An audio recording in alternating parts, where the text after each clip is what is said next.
Three major developments are shaping the trajectory of the war between the United States, Israel, and Iran on this 14th day of conflict, and each one carries enormous consequences for global energy markets, international diplomacy, and the future of the Middle East. Today, we are covering the Trump administration's rejection of ceasefire talks, the American push to form a multinational naval coalition to keep the Strait of Hormuz open, and Trump's own words about when and how this war will end, words that reveal more than his advisers probably intended. 15 days ago, the United States and Israel launched a massive joint air campaign against Iran, triggering the largest disruption to global oil supply in recorded history. The Strait of Hormuz, the narrow waterway connecting the Persian Gulf to the rest of the world, has been effectively shut down by Iranian forces. 1/5 of all the oil and liquefied natural gas traded globally passes through that strait every single day. When it closes, the entire world economy feels it immediately. Oil prices have surged, supply chains are under pressure, and neither side shows any sign of stopping. Now, here is the first piece of news, and it is a significant one.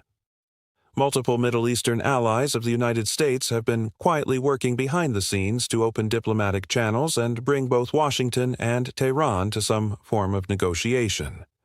Oman, which has historically served as a back channel between the U.S. and Iran, made several attempts to facilitate communication.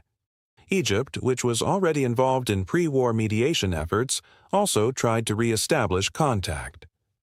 According to three sources familiar with these efforts, the White House made it unmistakably clear that it has zero interest in any ceasefire discussions at this time. A senior White House official confirmed Trump's position directly, saying, and this is a quote worth hearing carefully, "He is not interested in that right now, and we will continue with the mission uninterrupted. Maybe one day that changes, but not now." The operation has a name. The Trump administration is calling it Operation Epic Fury, and as of March 14, 2026, that operation is continuing without pause. On Friday night, U.S. forces struck Karg Island, Iran's primary oil export hub, in what analysts are reading as a deliberate escalation targeting Tehran's economic lifeline rather than just its military infrastructure. Iran's new supreme leader, Mojtaba Khamenei, who took power following the death of Ali Khamenei, responded by vowing to keep the strait closed and threatening to intensify attacks on neighboring countries that are seen as complicit in the U.S.-Israeli campaign. The Iranian position, according to two high-level Iranian sources who spoke to Reuters, is equally firm. Tehran will not consider any ceasefire until all American and Israeli airstrikes stop completely, and until Iran receives formal compensation as part of any agreement. With over 2,000 people killed since the war began, the majority of them Iranian civilians, and with no diplomatic off-ramp in sight, the situation is escalating rather than stabilizing.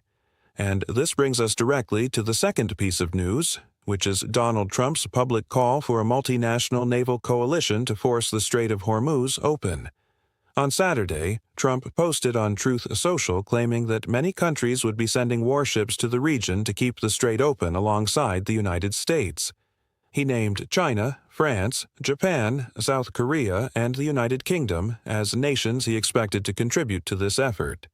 He described it as a team effort and said the U.S. would coordinate with these countries to make it happen quickly, smoothly, and efficiently.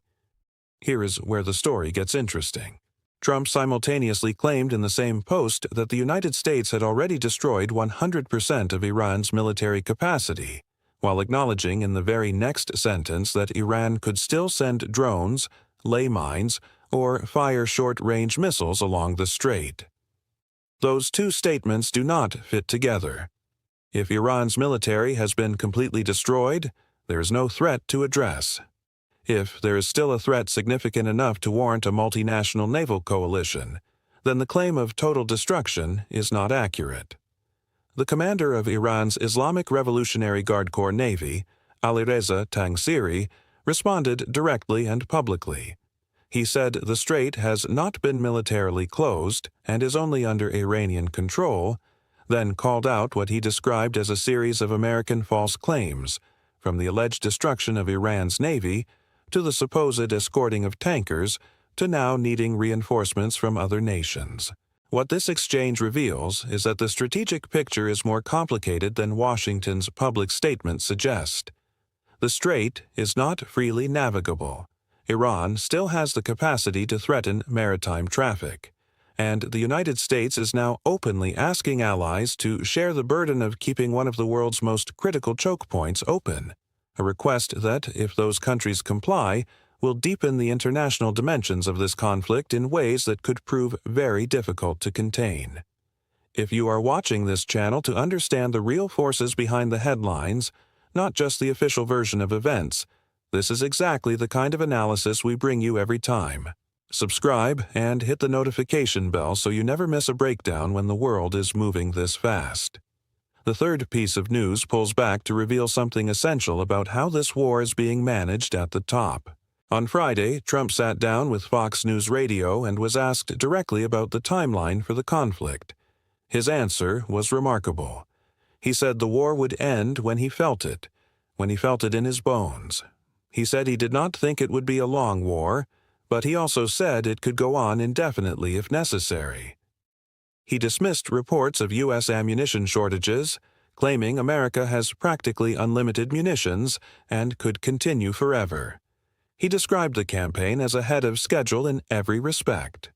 But what is perhaps most revealing is the absence of any defined objective or measurable endpoint. The official White House statement from spokesperson Anna Kelly says the operation will continue until President Trump determines that Iran no longer represents a military threat. That is not a timeline. That is not a benchmark.